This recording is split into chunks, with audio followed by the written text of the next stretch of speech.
الحمد لله الذي لم يتخذ ولدا ولم يكن له شريك في الملك ولم يكن له ولي من الذل وكبره تكبيرا.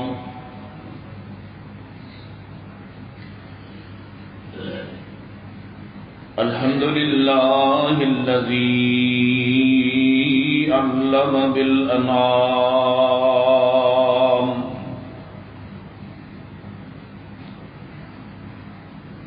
وحرم الحرام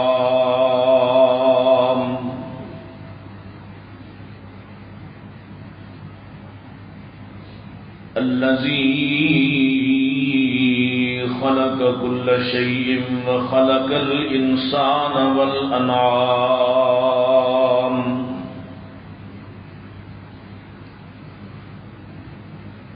والصلاة والسلام على أشرف الأنبياء وسيد الأنام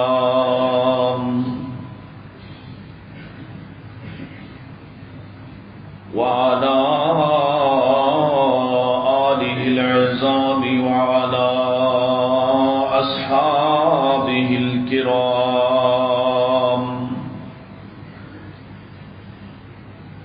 وعلى من اتبع الإسلام.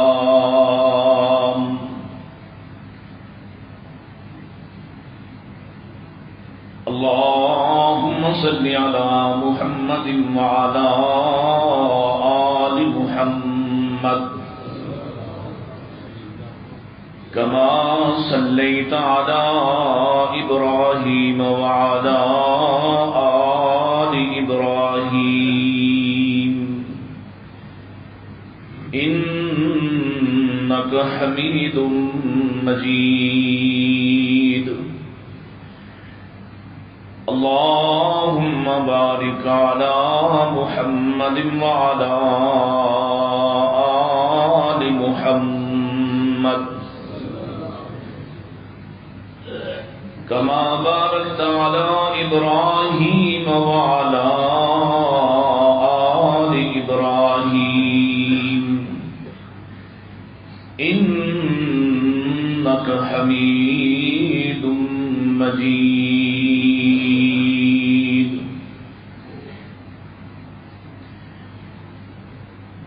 أعوذ بالله السميع العليم من الشيطان الرجيم.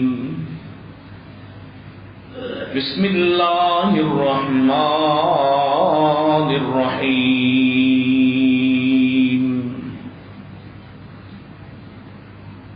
ومن الناس والدواب والأنعام مختلف ألوانه كذلك إنما يخشى الله من عباده العلماء إن الله عزيز غفور. إن الذين يتلون كتاب الله وأقاموا الصلاة وأنفقوا مما رزقناهم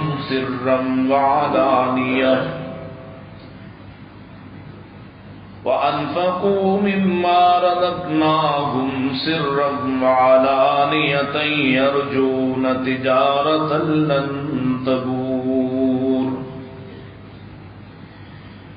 ليوفيهم أجورهم ويزيدهم من فضله إنه غفور شكور.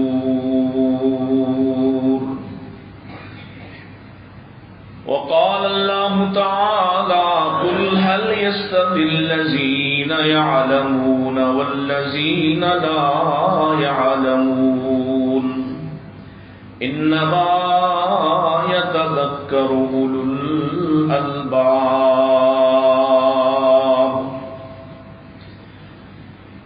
إن أحسن الحديث كتاب الله وخير الهدي هدي محمد صلى الله عليه وسلم وشر الأمور محدثاتها كل محدثة بدعة وكل بدعة ضلالة وكل ضلالة في النار.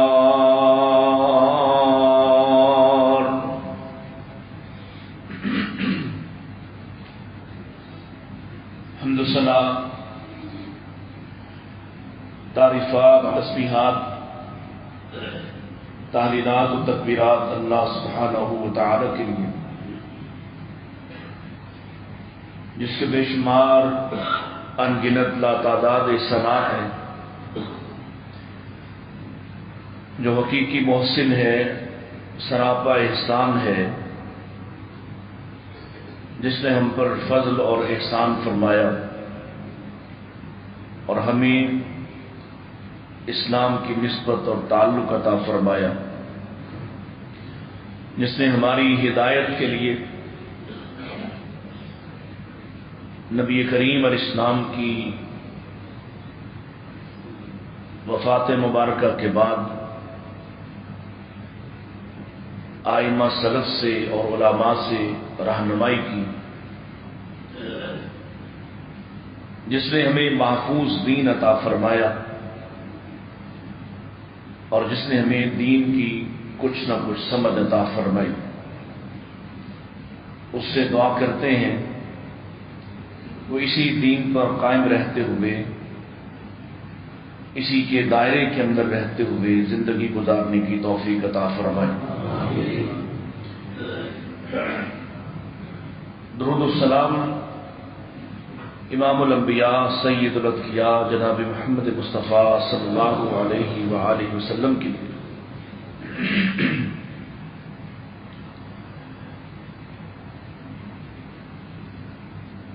اللہ تعالی نے اپنی مخلوق میں سے بعض لوگوں کو چنا ہوتا ہے، منتخب کیا ہوتا ہے.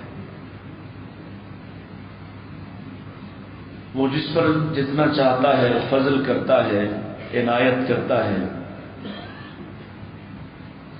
جس کو چاہتا ہے اس کے درجات کو بلند کر دیتا ہے، اور وہ اعلان کرتا ہے نرفع درجات من نشاء، ہم جس کے چاہیں اس کے درجات میں اضافہ کرتے ہیں، دنیاوی طور پر بھی اخروی طور پر بھی، اور کوئی اسے پابند کرنے والا نہیں. وہ چاہے تو بظاہر معمولی دکھائی دینے والے لوگوں کو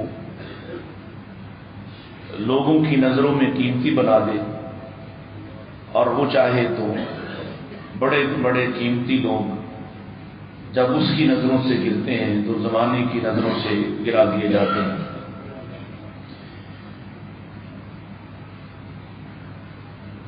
اللہ تعالی نے کائنات میں سب سے محبوب اور سب سے چن کر جو مخلوق اپنے لیے منتخب کی، اور مخلوق میں سے جن کو چنا ہے وہ انبیاء کرام علیہ السلام کی ہستیاں ہیں. اللہ تعالیٰ انہیں ممتاز کرتا ہے، منفرد کرتا ہے، ان کے کردار کی خود حفاظت کرتا ہے. مختلف ذرائع سے ان سے ہم کلام ہوتا ہے اور انہیں لوگوں کا امام مقرر کرتا ہے. لوگوں کا امام بننا ایک بڑی کیفیت ہے، ایک بڑا شرف ہے.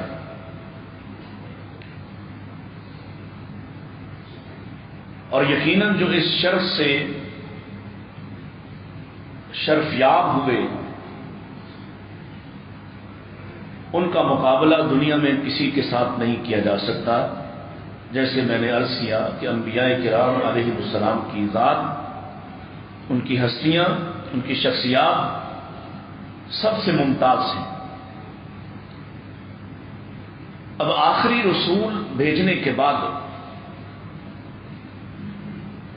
اور ہر حوالے سے آخری رسول آئے ہیں نبی کریم علیہ السلام. آپ کے بعد کسی بھی طرح کا کوئی نبی نہیں آ سکتا ہے. آپ کے آنے اور پھر آپ کے جانے کے بعد امت کو پھر بھی رہنمائی کی، پھر بھی پیشوائی کی ضرورت ہے. اس دین تک اور دین کی وہ فہم تک امت کی رہنمائی کے لیے اللہ نے جس طبقے کو منتخب کیا وہ علماء ہیں. اور نبی کریم صلی اللہ علیہ وسلم نے اسی وجہ سے انبیاء کے بارے یہ بات ارشاد فرمائی کہ ہم انبیاء کی جماعت، ہماری وراثت درہم و دینار نہیں ہے. درہم و دینار چھوڑ کر ہم جو جاتے ہیں وہ تو ویسے ہی ایک اور حدیث کے مطابق وہ سب کا سب صدقہ ہوتا ہے، وہ وراثت نہیں ہوتی. ہماری وراثت علم ہے، اور اس وراثت کے حاملین علماء ہیں. اور یہ علماء صرف وراثت کے نہیں بلکہ ہمارے اصل میں وارث ہیں.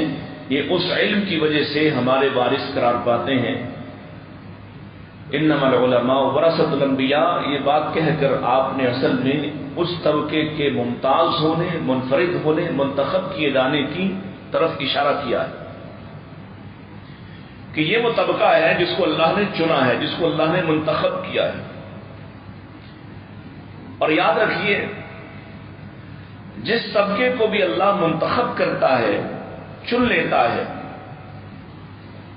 اس کا اعزاز کسی بھی وجہ سے نہ کم ہو سکتا ہے، نہ کوئی چھین سکتا ہے، مَا سوائے اس بات کے کہ وہ شخص خود اپنے اس اعزاز سے برات اختیار کر لے، لا تعلق ہو جائے یا اس اعزاز کے لائق نہ ٹھہرے. اللہ نے جس اعزاز کی بنیاد پر، جس وجہ کی بنیاد پر انہیں چنا ہے وہ علم ہے. اب کسی کی تنقید کی وجہ سے یا کسی کی تنقید کی وجہ سے کسی عالم کا مقام کم نہیں ہو جائے گا. وہ جب بھی اپنے مقام سے نیچے اترے گا اس کے اپنے کردار اور کریکٹر کی بنیاد پر ہوگا کہ اگر وہ اس کردار کا حامل نہیں نکلتا، گویا وہ اللہ کے چناؤ اور اس کے انتخاب کو غلط ثابت کرنے کی کوشش کرتا ہے. اپنے آپ کو گرا کر اللہ کے ممتاز کیے گئے اس طبقے کے شان میں کوئی کمی واقع نہیں ہوتی. جیسے مثال کے طور پر کسی بھی معاشرے کے کسی بھی ایک طبقے میں کوئی ایک شخص اگر مجرم قرار پائے تو کبھی پورے طبقے کو مجرم نہیں سمجھا جاتا. مثلا آسان مثال ہے، استاد ہیں، بڑا مرتبہ ہے. اب یہ استاد عام دنیاوی استاد ہیں، کوئی بھی علم اور کوئی بھی فن سکھانے والا، اس کا اپنا ایک مقام ہے. والدین ہیں، ان کا اپنا ایک مقام ہے. تو کسی ایک والد یا کسی ایک ماں یا ایک گھرانے کے والدین جو ہیں ان کے کسی رویے کی وجہ سے آپ یہ نہیں کہہ سکتے کہ تمام والدین ایسے ہوتے ہیں یا تمام والدین کی شان کم ہو گئی، یا کسی ایک فن کے ماہر، مثال کے طور پر ڈاکٹرز. اب ڈاکٹر اچھے بھی ہیں اور برے بھی ہیں، بہت اچھے بھی ہیں اور بس کم بس بہت برے بھی ہیں. اتنے برے ہیں کہ ان سے بڑا شاید ہی دنیا میں کوئی مجرم ہو. لیکن کیا کسی ایک ڈاکٹر یا 2 یا 10 20 افراد کی وجہ سے آپ پورے طبقے کو برا بھلا کہہ سکتے ہیں؟ نہیں کہا جا سکتا. یہی وجہ ہے، یہی اصول علماء پر بھی اپلائی کیا جائے گا، استعمال ہوگا کہ اچھے علماء بھی ہیں، علماء حق بھی ہیں، برے علماء بھی ہیں، علماء سو بھی ہیں. جو اپنے مقام سے نیچے گرے گا اور اپنی اس سطح کو نہیں پہچانتا، اصل میں اس نے اپنا نقصان کیا ہے. لیکن کسی ایک یا 10 20 افراد کی وجہ سے اس پورے طبقے کو برا بھلا کہنا یہ کسی صورت بھی جائز اور روا نہیں ہوگا۔ کیوں؟ کہ ان کا مقام اور مرتبہ اس قدر بلند ہے کہ نبی کریم علیہ الصلوۃ والسلام نے اپنا جانشین اور وارث قرار دیا ہے۔ میں عموماً ایسے موضوعات پر بات کرنے سے بچتا ہوں جن موضوعات سے ہمیں کوئی شاید فائدہ پہنچنے کی کوئی توقع یا امید ہوتی، تاکہ لوگ یہ نہ سمجھیں کہ شاید اپنے فضائل بیان کرنا شروع ہو گئے۔ لیکن کچھ عرصے سے بالخصوص میں یہ بات محسوس کر رہا ہوں کہ لوگوں کی نظروں سے جان بوجھ کر علم اور علماء کو گرایا جا رہا ہے۔ اس کے اپنے مقاصد ہیں۔ مثلا ایک آدمی بیٹھتا ہے اور وہ کہتا ہے علماء تو شاہی کوئی نہیں۔ اب اس کا ایک مقصد ہے، یا کوئی اٹھتا ہے اور وہ آ کے اپنی تیز زبان کی وجہ سے یا اپنے کسی دنیاوی علم اور فن کی وجہ سے علماء کے بارے یہ زبان درازی کرتا ہے کہ علماء تو جاہل ہوتے ہیں، انہیں تو دنیا کا کچھ پتہ ہی نہیں ہوتا۔ ہو سکتا ہے بعض طبقات اگر کسی صحابی کی زبان زیادہ چلتی ہے تو ضروری نہیں کہ وہ اللہ کے ہاں بھی معتبر ہو۔ اگر کوئی ڈاکٹر زیادہ پیسے کما لیتا ہے ضروری نہیں کہ وہ اللہ کے ہاں بھی معتبر ہو۔ اور کوئی عالم، علم کی خدمت کرنے والا، علم وحی کی خدمت کرنے والا کوئی بھی فرد، چاہے وہ کسی چٹائی پر بیٹھ کر پڑھاتا ہے، کسی کالج یونیورسٹی میں پڑھانے والا ہے، کسی مدرسے پر، کسی درخت کی چھاؤں میں، کسی مٹی اور زمین پر بیٹھ کے پڑھانے والا ہے، جب آپ دین علم کی بنیاد پر، دین کی رہنمائی اور روشنی کی بنیاد پر اس کا مقام اور مرتبہ جاننا چاہیں گے تو کوئی آپ کو اس کے برابر دکھائی نہیں دے گا، کوئی اس کے مقام کو جانے والا دکھائی نہیں دے گا کہ وہ ہے جو اللہ کے نبی کا وارث اور جانشین ہے۔ کوئی طبیب نہیں ہے، کوئی دوائیاں لکھنے والا نہیں ہے، کوئی دوائیاں بنانے والا نہیں ہے۔ العلماء ورثۃ الانبیاء، یہ انبیاء کے وارث علماء ہیں، اور اس علم سے علم دین مراد ہے۔ اس علم سے مراد سائنسز پڑھانے والا نہیں ہے، یاد رکھیے۔ اس علم سے مراد دنیا کے فنون پڑھانے والا نہیں ہے، اس علم سے مراد قرآن و سنت کا علم جس کے سینے میں ہے وہ نبی کریم علیہ السلام کا وارث ہے، اور اس کی اتنی بڑی حیثیت ہے کہ اگر وہ اپنی حیثیت کو خود ختم نہیں کرتا یا اپنے کردار سے خود اس لائق نہیں ٹھہرتا، اس کے سوا دنیا کی کوئی طاقت کسی بھی حالات میں اس کے ظاہری بود و باش کی وجہ سے، اس کے حالات کی وجہ سے، اس کے سرمایہ کی وجہ سے، دنیا والوں کی نظروں میں مقام نہ ملنے کی وجہ سے اس کا مقام کم نہیں ہو جائے۔ نبی کریم علیہ الصلوۃ والسلام نے کیا ارشاد فرمایا؟ آپ نے ارشاد فرمایا کہ یہ جو عالم ہے، عالم، اس کی شان اور فضیلت دیکھیے کہ کائنات کا ذرہ ذرہ اس کے لیے دعا کرتا ہے، اللہ کے فرشتے اس کے لیے دعا کرتے ہیں جب تک وہ حق پر رہتا ہے، حق بات کہتا ہے۔ اگر وہ اجتہاد کرتے ہوئے خطا بھی کر رہا ہو اور نیت درست ہو تب بھی اس کے حق میں دعا کی جاتی ہے، تب بھی اس کو نیکی حاصل ہوتی ہے۔ اور نبی کریم اسلام نے یہاں تک ارشاد فرمایا حتیٰ کہ چیونٹیاں جو بلوں میں رہتی ہیں وہ بھی اس کے لیے دعائیں کرتی، اور مچھلیاں جو سمندروں میں رہتی ہیں وہ بھی اس کے لیے دعائیں کرتی۔ اب نہ ان کی کوئی تعداد شمار کر سکتا ہے اور نہ ان کی تسبیحات اور ان کی دعاؤں کا کوئی مقابلہ کر سکتا ہے، اور یہ وہ طبقہ ہے جس کے بارے ارشاد فرمایا خیرکم من تعلم القرآن وعلمہ۔ دنیا کا سب سے چوٹی کا علم، سب سے بڑا علم قرآن سیکھنا ہے، قرآن سکھانا ہے، اور یہ سب سے بہترین لوگ ہیں جو قرآن سیکھنے والے ہیں، چاہے وہ حفظ کروانے والا، چاہے وہ ناظرہ پڑھانے والا، چاہے اس کی تفسیر تفہیم بیان کرنے والا، جو بھی عالم اس کام کے ساتھ جڑا ہے، قرآن و سنت کے ساتھ جڑا ہے، اس کا یہ مقام ہے کہ وہ اللہ کے رسول علیہ السلام کی زبان سے سب سے بہترین ہے۔ اب جسے رسول اللہ سب سے بہترین قرار دیں، آپ اندازہ لگا سکتے ہیں کہ اس کی حرمت کیا ہوگی، اس کی پوزیشن کیا ہوگی، اس کا مقام اور مرتبہ کیا ہوگا۔ اور ہم نے طرح طرح کے لطیفے بنائے ہوئے علماء پر، ہم نے طرح طرح کی باتیں اچھالی ہوئی ان پر، اور اس میں ہم سب قصوروار ہیں۔ اور یہ مقدمہ ہے اصل میں علماء کا، ان دینداروں کا جن کے حق میں ہم خود بھی بات نہیں کرتے۔ میں نے کہا کہ میں خود اس بات میں ہچکچاہٹ محسوس کرتا ہوں۔ یہ موضوع اختیار کرنے میں مجھے کئی دفعہ سوچنا پڑا، کیوں یہ ہم سے متعلق ہے۔ اب اگر کوئی بات کہی تو کہیں گے کہ اپنے حق میں بات کی ہے، آپ کے حق کے لیے لڑنا یا آپ کے حق پر بات کرنا یا کسی کی رد و قضا کرنا، کسی پر نقد کرنا آسان ہے، اور اپنے مخالفین پر خود نقد کرنا یہ مشکل کام ہے۔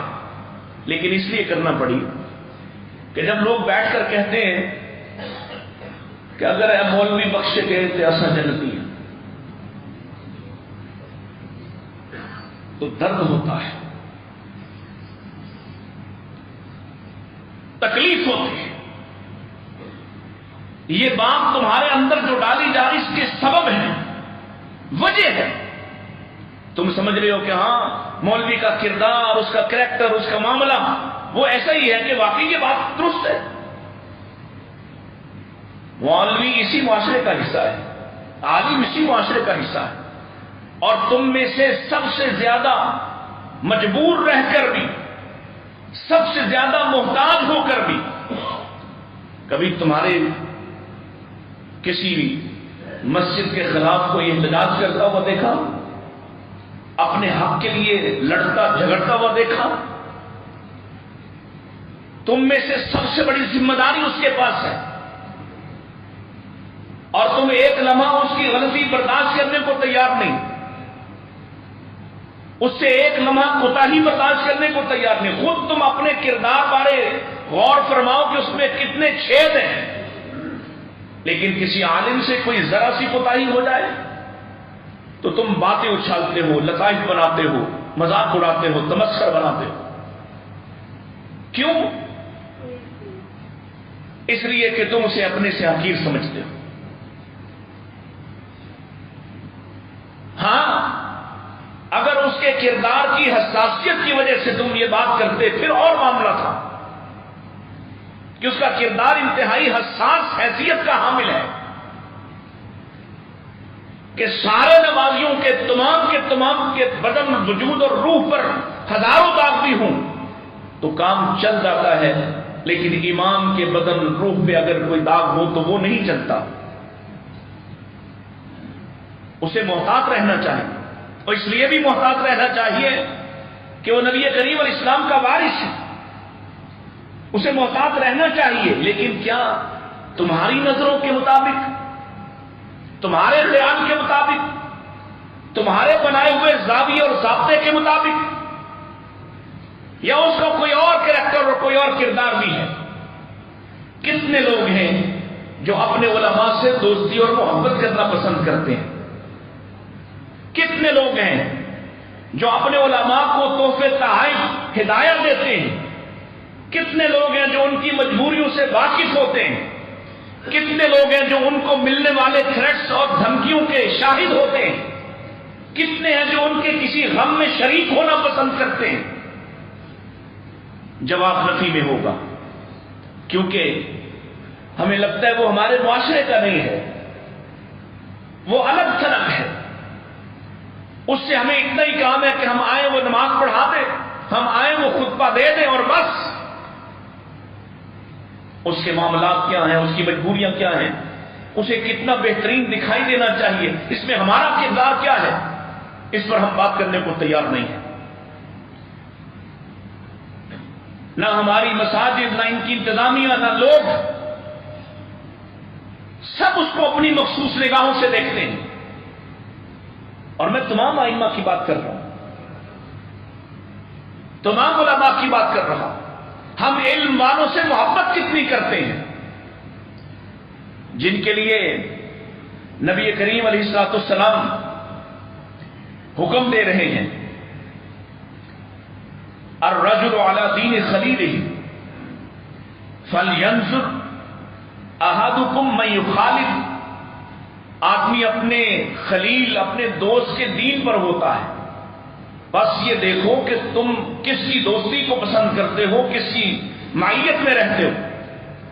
کیا علماء سے دوستی پسند کی جاتی ہے؟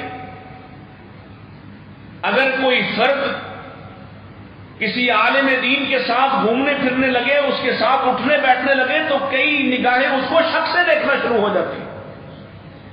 اس کے گھرانے والے کہتے ہیں کہ مولوی سے بچنا. کیوں؟ دھوکہ تو تمہیں کوئی تاجر بھی دے سکتا ہے. کبھی یہ کہتے سنا کہ فلاں تاجر سے بچنا، فلاں مارکیٹ کے تاجر بڑے دھوکے باز ہیں، ان سے بچنا. وہاں یہ بات نہیں کہتے. لیکن کسی عالم دین کے پاس اٹھنے بیٹھنے لگ جائے، کسی کا لڑکا جوان ہو رہا ہے، وہ کسی عالم کی صحبت اختیار کر لے، ہزار نظریں اس پر شک سے گھڑ جاتی ہیں کہ شاید یہ اب کسی اور طرف بہنے لگا ہے. جبکہ اللہ کے رسول یہ خود بات ارشاد فرما رہے کہ آپ دوست کے دین پر آدمی ہوتا ہے. اور اگر دوست علماء ہوں تو بہکنے کے امکانات کم ہو جاتے ہیں. اگر دوست دیندار لوگ ہوں، حفاظ ہوں، قراء ہوں، ائمہ ہوں، تو آدمی کہاں اٹھے بیٹھے گا؟ خرابیاں تو اور بھی لوگوں میں ہیں، ان سے بچنے کا کیوں نہیں کہتے؟ کیوں نہیں کہتے کہ کسی کلیکٹر کے پاس نہ بیٹھنا، وہ بڑے جواری ہوتے ہیں، وہ جمعے کی طرف لے جائیں گے. وہاں نہیں منع کریں گے، بلکہ پتہ چل جائے کہ فلاں بہت بڑا کریکٹر ہے، اس کے قریب ہمارا بیٹا بیٹھ گیا ہے. اللہ کی قسم اٹھا کر کہتا ہوں، اتنے مقابلے میں پتہ چل جائے کہ وہ فلاں بڑے عالم دین کے پاس جاتا ہے، دونوں میں سے پسند کر کے بتاؤ کس کے ساتھ تمہاری اولاد کو ہونا چاہیے. چاہے گا کہ یہ کریکٹر کے ساتھ تو ہو، اس لیے کہ اسے اس میں مفاد نظر آ رہا ہے، اور عالم دین کے پاس اٹھنے بیٹھنے والے میں اس کو مفاد نظر نہیں آتا ہے. منع کرے گا. ہے کوئی جو اس نظر سے علماء کو دیکھے؟ ہے کوئی جو اس کیفیت سے علماء کو سمجھنے کی کوشش کرے؟ اور کیوں سمجھے؟ کہ یہ طبقہ اللہ کی طرف سے بہت ہی محترم طبقہ ہے. آج بھی وہ کون ہے؟ اللہ نے قرآن مجید کے بارے، دین متین کے بارے فرمایا انا نحن نزلنا الذکر وانا لہ لحافظون. ہم نے خود ہی اس ذکر کو، اس نصیحت کو، اس دین کو، اس قرآن کو خود نازل کیا ہے اور خود ہی اس کے محافظ ہیں. تو اللہ نے کیسے اس کی حفاظت کا بندوبست کیا ہے؟ وہ کون ہے جو اس کا علم سینوں تک منتقل کرتے ہیں؟ وہ لوگ کون ہیں جو قرآن و سنت کا علم لوگوں کے سینوں میں داخل کرتے ہیں؟ وہ کون ہیں جو قرآن و سنت کی طرف لوگوں کو پکارنے والے ہیں؟ اللہ تو قرآن مجید میں کہہ رہے ہیں وَاصْبِرْ نَفْسَكَ مَعَ الَّذِينَ يَدْعُونَ رَبَّهُمْ بِالْغَدَاةِ وَالْعَشِيِّ. ان لوگوں کے ساتھ نکھی ہو جا، ان لوگوں کے ساتھ جڑ جا جو صبح و شام اپنے رب کو پکارتے ہیں. صبح و شام کون ہے؟ کون سا طبقہ ہے جو صبح و شام اپنے رب کو پکارنے والا ہے؟ کون سا طبقہ ہے جو صرف اپنے رب کو خود ہی نہیں پکارتا بلکہ تمہیں بھی تمہارے رب کی طرف پکارتا ہے؟ وہ اگر علماء نہیں تو اور کون ہے؟ علماء کے ساتھ متی ہو جا، ان کے ساتھ اپنا رشتہ اور تعلق جوڑ. کتنے ہیں جو علماء کے ساتھ اپنا رشتہ جوڑنا چاہیں؟ کتنے ہیں؟ یہ سوال ہے.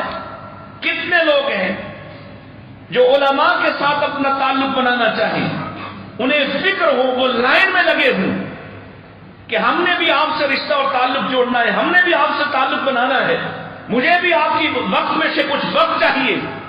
کتنے ہیں؟ جواب نفی میں ہے. جواب نفی میں. کیوں؟ ہم ہماری پسند پہ وہ آتے نہیں، وہ فٹ نہیں بیٹھتے. ہمیں تو ڈر آتا ہے کہ اگر ہم ان کے پاس بیٹھنے لگے تو کوئی نہ کوئی بات منع کریں گے. کبھی کہیں گے داڑھی رکھو، کبھی کہیں گے کپڑے اپنے ٹھیک کرو، کبھی کچھ کہیں گے، کبھی کچھ کہیں گے. لہذا آسان حل ہے ان سے ہی دور ہو جاؤ. نبی کریم علیہ الصلوۃ والسلام اور آپ کے صحابہ. اب نبی کریم علیہ السلام دنیا میں سب سے بڑے عالم ہیں بالاتفاق، اور سب سے زیادہ آپ کی صحبت کس نے پائی ہے؟ ابو بکر رضی اللہ تعالی عنہ. اور جو جتنی صحبت اختیار کرتا ہے اتنا ہی فائدہ اٹھاتا ہے، اور فائدے میں دنیاوی فائدہ ہو یا اخروی فائدہ، اللہ کی قسم سب سے زیادہ فائدہ اٹھانے والے نبی کریم کی صحبت کا بھی ابو بکر ہے. دنیا میں کیا فائدہ تھا؟ رسول پاک کی رفاقت، آپ کی صحبت، آپ کا رشتہ، آپ کا تعلق، اور اس کے لیے سب کچھ قربان. اور دنیا میں کیا کہا کرتے تھے صحابہ کہ ہم سنا کرتے تھے کہ اللہ کے رسول ابو بکر اور عمر نکلے، اللہ کے رسول ابو بکر اور عمر آئے، اللہ کے رسول اور ابو بکر اور عمر گئے. یعنی جہاں ذکر ہوتا ہے اکٹھا ہوتا ہے. اور آج بھی وہ اکٹھے ہیں اور کل قیامت کو بھی اکٹھے ہوں گے. اللہ کے رسول صلی اللہ علیہ وسلم نے کیا فرمایا؟ المرء مع من احببت. آدمی اسی کے ساتھ ہوگا جس سے محبت کرتا ہوگا. جو آج تھانے دار سے محبت کرتا ہے، ایس ایچ او سے محبت کرتا ہے، پولیس والوں سے محبت کرتا ہے، گنڈوں بدماشوں سے محبت کرتا ہے، جوئے والوں سے محبت کرتا ہے، اس کا ٹھکانہ بھی ادھر ہی ہوگا. جو آج ان کو پسند کرتا ہے، جو آج ان کی دوستی کو ترجیح دیتا ہے، اور اگر آج اس کی ترجیح علماء ہے، علم ہے، علماء کی مجالس ہے، علماء کی صحبت اور تعلق ہے، تو کل کن کے ساتھ ہوگا؟ اور علماء اگر درست ہوئے، اگر ریاکاری سے بچنے والے ہوئے، اگر اللہ سے جوڑنے والے ہوئے، علماء حق ہوئے، تو یہ کن کے ساتھ ہوں گے؟ جس کے وارث ہیں نبی کریم علیہ السلام. یہ نور کے ممبروں پر بیٹھے ہوں گے، پیشانیاں دمک رہی ہوں گی. ان کی معیت، ان کی صحبت، ان کا تعلق تمہاری نظروں سے کسی خاص ایجنڈے کے تحت گرایا گیا. آپ 100 سال پیچھے چلے جائیں، 150 سال پیچھے چلے جائیں، آپ جتنا پیچھے جائیں گے، جتنا پچھلے ادوار میں داخل ہوتے جائیں گے، آپ کو معاشرے کے محبوب ترین افراد علماء دکھائی دیں گے. اور آپ ان ریسنٹ ڈیز میں، ان قریب کے دنوں میں دیکھیں، آپ کو سب سے زیادہ جس طبقے کے ساتھ نفرت کی جاتی، جس کے ساتھ بغض رکھا جاتا. اچھا، سب کو سیاست کی اجازت ہے، علماء سیاست کریں تو کہتے ہیں کہ علماء سیاست کر رہے ہیں، دین کے نام پر سیاست کر رہے ہیں. اگر سیاستدان دین کو استعمال کریں کوئی مسئلہ نہیں. ابھی کل پرسوں کی بات ہے، ایک سیاستدان کے جلسے میں، اور یہ پلانٹڈ سوال ہے، ہمیں تو پتا ہے اس فتنے کا، جو فتنہ اس وقت تم پر طاری ہے. ایک بچہ ان سب بے شرموں کے سامنے کہتا ہے کہ کائنات میں 2 ہی اصل میں والدین آئے جن کو نوازا گیا، ایک سیدہ آمنہ اور عبداللہ تھے جن کے ہاں نبی کریم پیدا ہوئے، اور ایک اکرام اللہ نیازی اور شوکت خانم تھا جن کے گھر یہ عمران خان پیدا ہوا ہے. یہ ایک ایجنڈا ہے، یہ مخصوص ایجنڈا ہے. اور پھر کہتے ہیں مولویوں سے بہتر ہے. کیوں بہتر ہے؟ اس لیے کہ مولوی کو گرایا گیا، مولوی گرے گا، معاشرے کی نظروں سے علماء گریں گے، یہ آئیڈیل نہیں رہیں گے، یہ محبوب نہیں رہیں گے، پھر ہی لوگ آئیں گے۔ آتے ہیں، یہ بات درست ہے۔ 15 سال ہو گئے یہاں خطبہ دیتے، لیکن اب بھی بہت بڑا طبقہ ہے جو مجبوری جمعہ پڑھنے آتا ہے، جو آخری لائنوں میں کھڑا ہونا پسند کرتا ہے۔ بار بار اسے حدیث سمجھاؤ، بار بار اللہ کا فرمان سمجھاؤ کہ اللہ نے قرآن میں کہا کہ جب جمعے کے دن اذان کی آواز سنتے تو مسجد پہنچو، فاسعوا الی ذکر اللہ، دوڑ لگاؤ، کاروبار چھوڑ دو۔ لیکن کیوں آئے؟ آخر میں کیوں نہ آئے؟ ہو جاتا ہے، آخری صف میں کھڑا ہونا پسند کرے گا کہ شاید کوئی ایسی بات میرے کان میں نہ ہی پڑے جس کو ماننا ہو۔ یہ تعلق کی بات ہے۔ ابھی پتہ چل جائے کہ کل مریم نواز صاحبہ تشریف لا رہی ہیں، جوک در جوک قافلے نکلیں گے، عمران خان صاحب آ رہے ہیں، ہجوم لگ جائے گا۔ وجہ کیا ہے؟ کیونکہ تمہیں لگتا ہے کہ یہ لوگ تمہارے لیے محبوب اور فائدہ مند ہیں، جبکہ اللہ اس کا قرآن نبی پاک کی زبان کہہ رہی ہے کہ تمہارے لیے اگر کسی کی دوستی، تعلق، صحبت، نسبت اگر فائدہ دے سکتی ہے، جو دنیا اور آخرت کو سنوار سکتی ہے، وہ علماء ہے۔ تو ایک مخصوص ایجنڈے سے ان کو گرایا جاتا ہے۔ اسی طرح نبی کریم علیہ الصلوۃ والسلام نصیحت فرما رہے ہیں۔ آپ فرماتے ہیں وَلَا تُصَاحِبْ إِلَّا مُؤْمِنًا، مومن کے سوا کسی کو دوست مت بنا، مومن کے سوا کسی کی صحبت اور تعلق مت بنا۔ وَلَا يَأْكُلْ طَعَامَكَ إِلَّا تَقِيٌّ، اور تیرا کھانا نیکوں کے سوا کوئی نہ کھائے۔ تیرا کھانا، ہم نے کبھی یہ معیار رکھا؟ ہمارا معیار تو کچھ اور ہے۔ ہم نے یہاں آ کر کبھی قاری صاحب سے کہا قرآن پڑھانے والا 8 گھنٹے 10 گھنٹے 12 گھنٹے تمہارے بچے کو پڑھانے والا، کبھی آ کے اس سے درخواست کی جو بھی تم نے پکایا ہو کہ آج آپ میرے گھر تشریف لائیے، میرے ساتھ کھانا کھائیے؟ نہیں۔ کیوں؟ اس سے تمہیں کیا ملے گا؟ تم تو 1000 شکوے لے کر آتے ہو کہ قاری صاحب میرے بچے کو گھورا بھی کیوں ہے، اس کو ڈانٹا بھی کیوں ہے؟ اس لیے کہ تمہاری نظروں میں کبھی اس کی وہ وقت اور وہ حیثیت بنی نہیں، اور معذرت کے ساتھ ادارے والوں نے بھی کبھی وہ حیثیت بننے دی نہیں۔ سب کا مفاد اس میں ہے کہ یہ جتنا چھوٹا رہے اتنا بہتر ہے، یہ جتنا کمزور ثابت ہو جب چاہو کان سے پکڑ کر نکال دو، سب کا فائدہ اس میں ہے۔ لیکن حقیقت میں فائدہ کس میں ہے کہ تمہاری نظروں میں اس کی مقام، اس کی حیثیت، اس کی وقت جتنی بڑھ جاتی وہ تمہارے فائدے میں تھی۔ حیثیت، جب علماء کی حیثیت تھی ان کا قد کاٹ بھی کچھ اور تھا، وہ زمانے کے امام تھے، امام احمد بن حنبل۔ اور پھر یہ بات بھی ہے کہ ادھر بھی ذرا مشکل امتحان ہے، یہ کانٹوں بھری راہ ہے، یہ مشکلات بھرا راستہ ہے، یہ صعوبتوں والا راستہ ہے، یہ استقامت طلب کرتا ہے۔ فتنوں کے سامنے پذیرائی نہ ہو، توقیر نہ ملے، عزت نہ ملے، احترام نہ ملے، پھر بھی استقامت دکھانے کا مطالبہ ہے۔ ابھی تو صرف ایک جمعہ پڑھایا اور پروپیگنڈا شروع ہے کہ مرزا علی جیلوی کے خلاف کسی کے کہنے پر کسی کو خوش کرنے کے لیے پڑھایا ہے۔ یہ میری انتظامیہ گواہ ہے، اور اللہ ان کو جزائے خیر دے، نہ انہوں نے کبھی مجھے کہا، اور کہہ بھی دیتے تو میں نہ مانتا، آج تک مجھے کسی عنوان کا، کسی موضوع کا انہوں نے نہیں کہا۔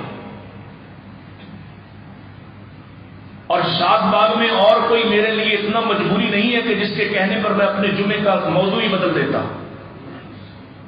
انتظامیہ ہی ہوتی ہے نا۔ میں ان کی گواہی دے رہا ہوں، آج تک نہیں کہا کہ یہ موضوع لو اور یہ نہ لو، یہ کہو اور یہ نہ کہو، یہ فلاں بات تمہیں نہیں کہنی، یہ بات کہنی، کبھی نہیں کہا۔ ہم انسان ہیں، ہم میں خامیاں ہوں گی، ہزار ہوں گی، لیکن یہ بات میں گارنٹی کے ساتھ اللہ کے رسول کے منبر پر جانشین بن کر کہتا، کبھی نہیں کہا۔ لیکن لوگ ہیں اپنی مرضی کی چھوڑنا پسند کرتے ہیں، پروپیگنڈا چل رہا ہے۔ مجھے نوجوانوں نے میسج کیا، کیا آپ نے کسی کے کہنے پر جمعہ پڑھایا؟ کیا بات کرتے ہو؟ وہ میری ماں کو باغیہ کہے، وہ سیدنا عبداللہ طلحہ بن عبید اللہ کو باغی کہے، تو میں کسی سے پوچھتا پھروں کہ مجھے اس پر جمعہ پڑھانا چاہیے کہ نہیں پڑھانا چاہیے؟ عجب بات ہے۔ اور یہ پوچھنے کا سبب اور مقصد کیا ہے؟ کیونکہ تمہاری نظروں میں تم نے مولوی کو چھوٹا سمجھا ہوا ہے، تم نے سمجھا کہ تم تو فیصلے خود کرتے ہو، لیکن مولوی حق کہتے ہوئے بھی کسی کی رعایت رکھتا ہے۔ اور یہ بات نئی نہیں ہے، احمد ابن حنبل کو مارا جاتا تھا، 18 سال مار پڑتی رہی، 18 سال، اور وہ کوڑے مارے جاتے کہ جس کو امام بخاری دیکھ کے کہتے ہیں میں کوڑا دیکھنے اسپیشل گیا، اور جب وہ کوڑا میں نے اس کی وہ اتنا مضبوط اور اتنا بڑا کوڑا دیکھا کہ اگر کسی گھوڑے پر اس کو مارا جاتا وہ بھی بیٹھ جاتا، وہ بھی مر جاتا۔ وہ کوڑا سیدنا حضرت امام احمد ابن حنبل نے 18 سال برداشت کیا، اور صدا ملنے کی وجہ کیا ہے؟ مارتے بے ہوش ہو جاتے، ہوش دلائی جاتی، ٹکی بھی باندھا ہوتا، اور پوچھا جاتا بتاؤ اب بھی کہو گے کہ قرآن مخلوق ہے یا نہیں؟ بتاؤ کیا کہتے ہو؟ اور وہ کہتے کہ قرآن مخلوق نہیں، قرآن اللہ کی کلام ہے، کتاب ہے۔ درباری ملا آئے اور کہا کیوں اپنا جسم ادھیڑ ڈالتے ہو، کیوں نہیں مان جاتے ہو، کیوں تسلیم نہیں کر لیتے ہو؟ تو کہا دو باتیں ہیں، ایک میں گمراہ ہوا تو اکیلا نہیں ہوا، ہم گمراہ ہوں تو اکیلے نہیں ہوں گے، مقتدیوں میں سے کوئی گمراہ ہو تو اکیلا ہوتا ہے، اگر منبر والے بگڑیں گے تو اکیلا نہیں بگاڑ پیدا ہوگا بلکہ پورا معاشرہ بگڑ جائے گا۔ کہا میں گمراہ ہوا تو اکیلا نہیں ہوں گا، کیوں؟ باہر جا کر دیکھو، نوجوان طلباء قلم اٹھائے، اپنی کاپیاں اٹھائے کھڑے ہیں کہ مار پڑنے کے بعد امام کا نقطہ نظر بدلتا ہے کہ نہیں بدلتا؟ کیا کہتے ہیں امام؟ وہ مار، وہ تکلیف اگر جانوروں کو دی جاتی مر جاتے،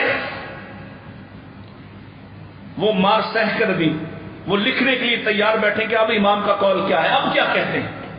تو کہا اگر میں گمراہ ہوا تو اکیلا نہیں ہوں۔ دوسری بات کہا دوسری بات یہ ہے میں نبی پاک کا وارث ہوں،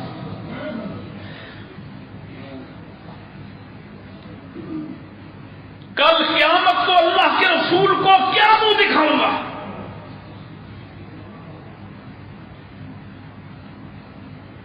کیا منہ دے کر جاؤں گا کہ تم پر ذرا سی آزمائش آئی تو تم نے میرے دین کو ہی چھوڑ دیا؟ اور یہ آج کی بات نہیں ہے، امام بخاری سے کہا گیا میرے بچوں کو گھر آ کے پڑھاؤ، کہا میں علم کی توہین کرنے والا نہیں ہوں، اگر تمہارے بچوں نے پڑھنا ہے جس حلقہ درس میں بیٹھ کر پورا بخارا پڑھتا ہے وہ بھی وہاں آئیں۔ کہا یہ ملک میرا ہے، اس سے نکل جاؤ، نکال دیا امام بخاری کو۔ اور علماء کی تب تک حکومت دلوں میں ہوا کرتی تھی، وہ معاشرے کامیاب رہتے ہیں جن کے دلوں پر علماء کی حکومت چلتی ہو، اور جن کے دلوں میں اداکارائیں بستی ہوں، جن کے دلوں میں یہ ناچ گانے والے، ڈھول بجانے والے یہ کنجر بستے ہوں، ان کے دلوں سے علم کا روپ بھی نکل جاتا ہے اور علماء کی محبت بھی نکل جاتی ہے۔ نکل جاؤ میری علاقے سے۔ پھر وہی حاکم بخارا تھا جو کئی سال کی جلا وطن حضرت امام بخاری کو خود لینے جاتا ہے، خود بنانے جاتا ہے کہ آپ واپس آ جائیے۔ اور وہی امام بخاری جس روز واپس آ رہے تھے تو اپنی بیگم کے ساتھ محل پہ کھڑا ہو کر یہ نظارہ دیکھ رہا تھا، لوگ اپنے گھروں کے قالین بچھا رہے تھے کہ ان پہ چل کر امام بخاری واپس آئیں۔ یہ مقام اور یہ حیثیت یقیناً لوگوں کی عزت و احترام تقاضا کرتا ہے۔ دینداروں سے نفرت کا یہ ماحول، ان کے کہے ہوئے الفاظ پر تمہارا اعتبار نہ کرنا۔ نبی کریم علیہ الصلوۃ والسلام آپ نے کیا فرمایا ان کے لیے؟ فرمایا نصر اللہ عمران سمع منا شیئا۔ اللہ، یہ دعا ہے رسول اللہ کی، سنیے، اور ہر اس شخص کے لیے، ہر اس علم والے کے لیے جو اپنے سینے کو محمد کی زبان والے علم سے منور کرتا ہے، نصر اللہ عمران سمع منا شیئا، اللہ اس آدمی کے چہرے کو شاداب کر دے، اس کو جہنم سے آزاد کر دے جس نے مجھ سے کچھ سنا۔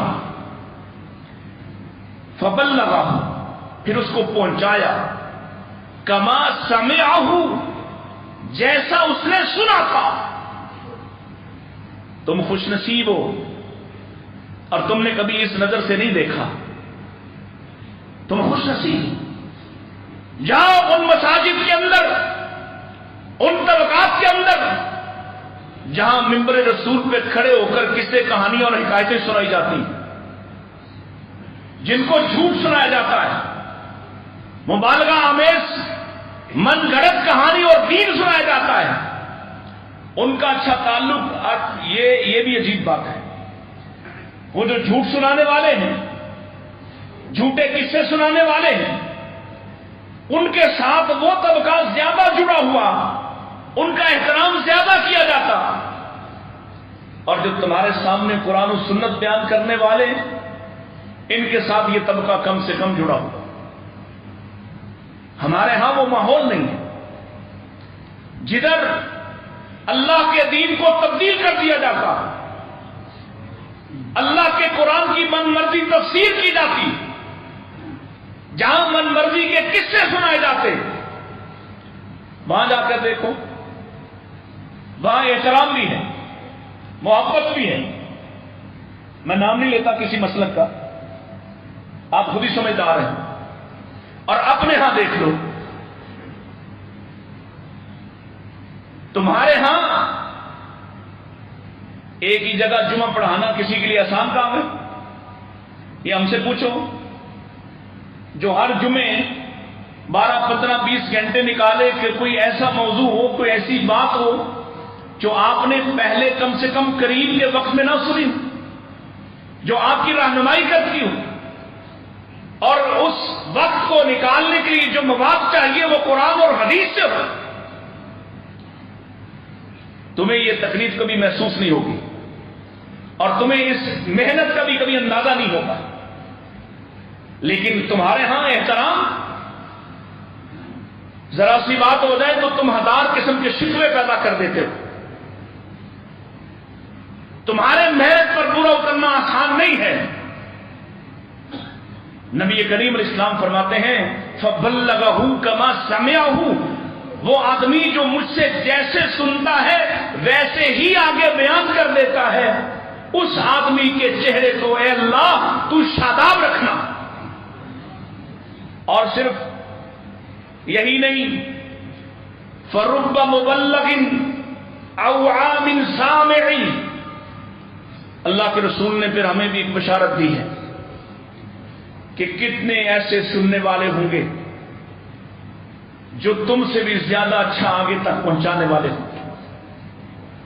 ہم سے سن کر ایک بات نبی علیہ السلام کی، ایک بات قرآن کی آگے پھیلانے والا، پہنچانے والا، ہمارے لیے گولڈن چین ہے، اور ہمارے ذریعے پھر ہمارے والدین کو فائدہ، علماء کے والدین کو فائدہ کہ نبی کریم علیہ السلام کی زبان نبوت سے یہ بات جاری ہوئی، انسان جب مرتا ہے اس کے تمام اعمال کا سلسلہ ختم ہو جاتا ہے الا من الثلاث، مگر 3 باتیں باقی رہتی ہیں، یہ 3 دروازے کھلے رہتے ہیں، اور اس میں سے ایک صدقۃ جاریہ، اپنے ہاتھ سے کیا ہوا کام ہے، دوسرا او علم ينتفع به، جو علم آگے انسان نفع پہنچانے کے لیے چھوڑ جائے، تحریر تقریر کسی صورت میں، اور تیسرا او ولد صالح، نیک اولاد۔ اور اگر کسی نے پیچھے علماء چھوڑے ہوں، اپنے پیچھے حفاظ چھوڑے ہوں، اپنے پیچھے قرآن کے علماء چھوڑے ہوں، مفسر چھوڑے ہوں، حدیث پڑھنے پڑھانے والے چھوڑے ہوں، ان والدین کا اندازہ کر سکتے ہو کہ ان کے لیے کیا کیا کہانی اور کیا کیفیت بنے گی، ان کو کیا مقام ملے گا۔ اور اگر یہ سلسلہ نسل در نسل چلتا ہو، پھر کتنے خوش نصیب ہیں امام بخاری کے والد، جن کو بخاری نے رحمہ اللہ نے دیکھا بھی نہیں ہے، کتنے خوش نصیب۔ اور آخری بات، وقت کم پڑ گیا، ہو سکتا ہے میں اس موضوع کو آگے اور بڑھاؤں، علماء کو بھی اپنے کردار کی حفاظت کرنا ہے، اپنے اوپر کوئی الزام نہیں لگنے دینا، اپنے آپ کو بچانا ہے ان علائشوں سے جن کا سہارا لے کر بظاہر تو علماء کی تنقید ہوگی، لیکن دراصل اللہ کے دین کو گرانے کی کوشش ہوگی۔ امام بخاری رحمہ اللہ کا ایک واقعہ مجھے یاد آتا ہے، انہوں نے بڑے لمبے لمبے سفر کیے ہیں دین حنیف کو سیکھنے، حدیث کو جاننے کے لیے۔ تو ایک سفر میں تھے اور ان کے پاس زاد راہ کے طور پر 100 دینار ہے، آپ کی تھیلی آپ کے پاس ہے، پاس ہی ایک فراڈ کرنے والا، ایک دھوکے باز بھی موجود ہے اسی کشتی میں۔ اس نے دیکھا کہ حضرت صاحب کے پاس 100 دینار ہے، تھیلی کا یہ رنگ ہے، تو تھوڑی دیر بعد اس نے شور مچا دیا کہ اس طرح کی میری تھیلی ہے، اس میں 100 دینار ہے اور وہ کھو گئی ہے، گم ہو گئی۔ تلاشی شروع ہو گئی، سب کی تلاشی دی، حتیٰ کہ امام بخاری کی بھی تلاشی ہوئی، کچھ نہ نکلا۔ وہ چور بڑا حیران ہوا کہ یہ کیا ہوا۔ جب آپ نیچے اترے ساحل پر تو اس نے کہا اللہ کے بندے اب تو بتا دے وہ تھیلی گئی کہاں، ہے تو تیری ہی تھی، اور میں نے دھوکے بازی سے مشہور کیا اور میرا خیال تھا کہ تیرے پاس سے نکل آئے گی اور مجھے مل جائے گی، لیکن وہ گئی کہاں۔ امام صاحب فرماتے ہیں میں نے اسے سمندر میں پھینک دیا ہے۔ سمندر میں کیوں؟ اگر پھینکنی تھی تو میرے دعوے کے مطابق غلطی سے ہی مجھے دے دیتے، اور میں تیرے دعوے کے مطابق تجھے دیتا تو خود پر چوری کا دھبا لگتا، اور میں جس کے حدیث کو لکھتا ہوں مجھ پر چوری کا دھبا کوئی آسان کام نہیں تھا، میں نبی پاک کی حدیث کو لکھنے والا ہوں۔ اگر مجھ پر چوری کا الزام لگتا تو امت ایک بہت بڑے ذخیرہ علم سے، حدیث سے محروم ہو جاتی۔